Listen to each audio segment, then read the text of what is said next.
Hello, నేను మిసేశ్వరం.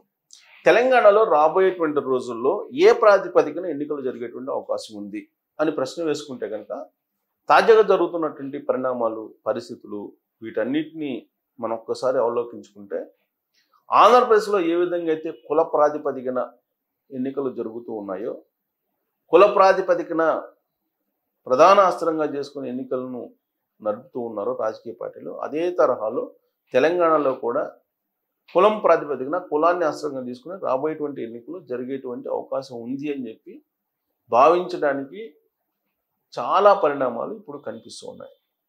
వాటిల్లో ఒకటి తీర్మాన్ మల్లన్న లేవనెత్తినటువంటి బీసీలకు రాజ్యాధికారం. అంతవరకు ఓకే.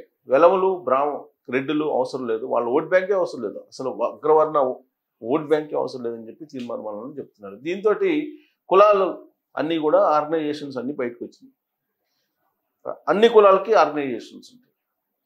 ఓసీల్లో కూడా రెడ్డి సామాజిక వర్గానికి రెడ్డి సంక్షేమ సంఘాలు ఉన్నాయి, కమ్మ సామాజిక వర్గానికి కమ్మ సంక్షేమ సంఘాలు ఉన్నాయి, అలాగే బ్రాహ్మణ సంక్షేమ సంఘాలు ఉన్నాయి, వైశ్య సంక్షేమ సంఘాలు ఉన్నాయి, క్షత్రియ సంక్షేమ సంఘాలు ఉన్నాయి. ఇలా కులాల ప్రాతిపదికన అనేక రకాల సంఘాలు ఉన్నాయి, రిజిస్టర్ అయి ఉన్నాయి కూడా.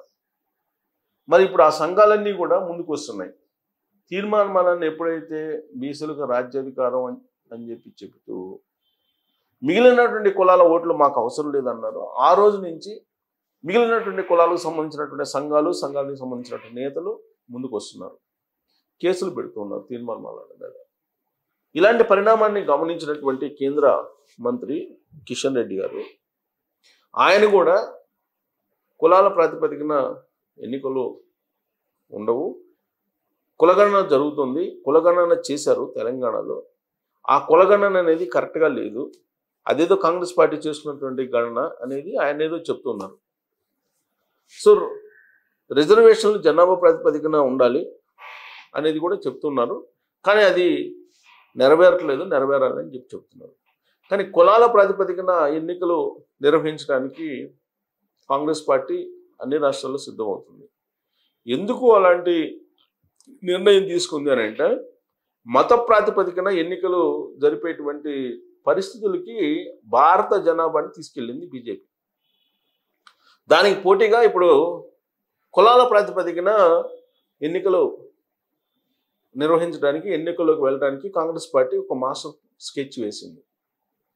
ఆ మాస్టర్ స్కెచ్లో భాగంగానే కులగణన అనేది, ఈ కులగణన అనేది తెలంగాణలో చేశారు. ఫస్ట్ తెలంగాణలో చేసినటువంటి ఈ గణన మొత్తం దేశవ్యాప్తంగా అన్ని రాష్ట్రాల్లో జరగాలని చెప్పి చెప్తోంది. ప్రస్తుతం కాంగ్రెస్ పార్టీ 2 పెద్ద రాష్ట్రాల్లో అధికారంలో ఉంది, కర్ణాటక, 2 తెలంగాణ.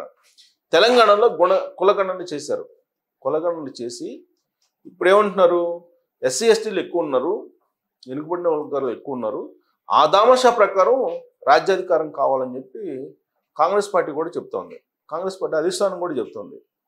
కేవలం మత ప్రాతిపదికన బీజేపీ ఎన్నికలు నిర్వహిస్తూ సక్సెస్ అవుతుంది కాబట్టి కులాలను రెచ్చగొట్టి కుల ప్రాతిపదికన ఎన్నికలను సిద్ధం కావాలి ఎన్నికలకు అనేటువంటిది కాంగ్రెస్ పార్టీ కాన్సెప్ట్గా కనిపిస్తోంది. అందుకే కులగణన చేయించారు. అదే జరిగితే కాంగ్రెస్ పార్టీ ఏం భావిస్తుందంటే, అనాదిగా ఇందిరాగాంధీ టైం నుంచి ఎస్సీ ఎస్టీలు బీసీలు కాంగ్రెస్ పార్టీ వైపు ఉన్నారు కాబట్టి ఆ ఓట్ బ్యాంక్ అంతా కూడా కన్సాలిడేట్ అవుతుంది, ఫలితంగా బీజేపీని ఓడించవచ్చు అనేది వాళ్ళ యొక్క దీర్ఘకాలిక ఒక స్కెచ్ అని చెప్పి అనుకోవచ్చు. ఈ హడావుడిని మనం చూస్తుంటే, ఈ పరిణామాలను మనం చూస్తూ ఉంటే, కులగణన ప్రారంభానికి రాహుల్ గాంధీ వచ్చారు తెలంగాణకి. వాస్తవంగా దానికి రాహుల్ గాంధీ రావాల్సిన అవసరం లేదు. ఇప్పుడు కులగణన పూర్తి అయిపోయింది. పూర్తి అయిన తర్వాత ఇది రకరకాల విమర్శలకు దారితీసింది. అయినప్పటికీ కూడా దాని మీద మాట్లాడటానికి మళ్ళీ రాహుల్ గాంధీని, ఖర్గేని పిలుస్తూ ఉన్నారు. అంటే కులాల ప్రాతిపదికన ఎన్నికలను తీసుకెళ్ళడానికి కాంగ్రెస్ పార్టీ సిద్ధమవుతుంది. వాస్తవంగా కులాల ప్రాతిపదికన ఎన్నికలు జరిగేటువంటి రాష్ట్రాల్లో భారతదేశం మొత్తం మీద ఎక్కువగా మనకు కనిపించేది ఆంధ్రప్రదేశ్. ఆంధ్రప్రదేశ్లో మొదటి నుంచి కూడా ఈ కులాల ప్రస్తావన, కులాలకు సంబంధించిన వ్యవహారం ఉండేది. కానీ ఎప్పుడు కూడా అది పైకి పెద్దగా ఫ్లేవర్ కాలేదు. ఎప్పుడైతే ప్రజారాజ్యం పార్టీ వచ్చిందో 2009లో ఆ టైం నుంచి కులాల ప్రాతిపదికన ఎన్నికలకు బీజం పడింది. అంతకుముందు కూడా ఉంది. కాకపోతే ప్రజారాజ్యం పార్టీ వచ్చిన తర్వాత కాపు సామాజిక వర్గానికి ఒక పార్టీ వచ్చింది, బలమైనటువంటి పార్టీ సామాజిక వర్గం ఆంధ్రప్రదేశ్లో. కాబట్టి వాళ్ళు ఓన్ చేసుకునేడానికి ప్రయత్నం చేశారు, దాంట్లో తప్పులేదు. కాకపోతే అప్పటి వరకు నివురుగప్పిన నిప్పులాగా ఉన్నటువంటి ఈ కులాల రాజకీయం ఎలివేట్ అయింది. ఆ తర్వాత ఆయన పార్టీని విలీనం చేశారు కాంగ్రెస్ పార్టీలో విలీనం చేసిన తర్వాత మళ్ళీ ఇక కులాలకు సంబంధించిన ప్రస్తావన ఉండదని చెప్పి అనుకున్నారు. కానీ మతాల ప్రస్తావన లేని కులాలను కలిపే సిద్ధాంతం అంటూ జనసేన పార్టీని స్థాపించారు పవన్ కళ్యాణ్ గారు. ఆయన ఉద్దేశం చాలా ఉన్నతంగా ఉంది. కానీ ఆయన్ని ఫాలో అయ్యేటువంటి వాళ్ళు కాపు సామాజిక వర్గానికి సంబంధించినటువంటి పార్టీగా దానికి ముద్ర వేశారు. అది సుతారము పవన్ కళ్యాణ్ గారికి ఇష్టం లేదు. కానీ కొంతమంది ఆ పార్టీలో ఉండేటువంటి వాళ్ళే దానికి కులం రంగు పులిమేరు, దానికి బలం చేకూరేలాగా రాష్ట్ర కార్యవర్గం కూడా ఆ కులానికి సంబంధించినటువంటి వాళ్ళే 99% ఉన్నారు. సో పవన్ కళ్యాణ్ గారు చాలా సందర్భాల్లో చెప్పిన మాట ఏంటంటే, తాను గెలిపించకపోవచ్చు ఎవరినైనా, కానీ ఓడించగలను అని చెప్పేవాళ్ళు అప్పట్లో 2019 ఎన్నికల సందర్భంగా. అందుకే జగన్మోహన్ రెడ్డి గారిని ఓడిస్తాను అని చెప్పి ఆయన శపథం చేసి ఆ మేరకు 2024 ఎన్నికల్లో సక్సెస్ అయ్యారు. 2014 ఎన్నికల్లో కూడా పవన్ కళ్యాణ్ గారి వల్లనే కూటమి గెలిచింది అనేటువంటి ఒక ప్రచారం చాలా పెద్ద ఎత్తున జరిగింది. ఇప్పుడు కూడా 2024లో కూడా పవన్ కళ్యాణ్ గారి వల్లనే గెలిచింది కూటమి అనేటువంటిది బాగా ఎలివేట్ అవుతుంది. పవన్ కళ్యాణ్ గారు అంటే కాపు సామాజిక వర్గం అనే అర్థం. కాపు సామాజిక వర్గం మెజారిటీ ఆయన వైపు ఉందని. ఆయనకి మ్యాక్సిమం 7% ఓట్ బ్యాంక్ ఉంది. ఈ 7% ఓట్ బ్యాంక్ ఎటువైపు వెళ్తుందో అటువైపు రాజ్యాధికారం వచ్చేటువంటి అవకాశం ఉందని చెప్పి స్పష్టం చేస్తూ ఉంది ఆ పార్టీ అప్పుడప్పుడు, ఆ పార్టీలో కొంతమంది లీడర్లు. మరి రాజ్యాధికారం ఎప్పుడు కాపు సామాజిక వర్గానికి అనే దిశగా ఆలోచిస్తూ ఉన్నారు. ఇప్పుడు వాళ్ళు ఆ దిశగా అడుగులు వేస్తున్నటువంటి క్రమంలో కుల ప్రాతిపదికన కులాన్ని అస్త్రంగా చేసుకుని ఆంధ్రప్రదేశ్లో ఎన్నికలు జరుగుతాయనే దానికి ఇవన్నీ మనం ఉదాహరణగా చెప్పుకోవచ్చు. అలాంటి పరిస్థితి ఇప్పుడు తెలంగాణలో కూడా రాబోయేటువంటి రోజుల్లో. వెలమ సామాజిక వర్గం 0.4%, 0.2% ఉంది తెలంగాణలో. వాళ్ళు 10 సంవత్సరాల పాటు రాజ్యాధికారంలో ఉన్నారు.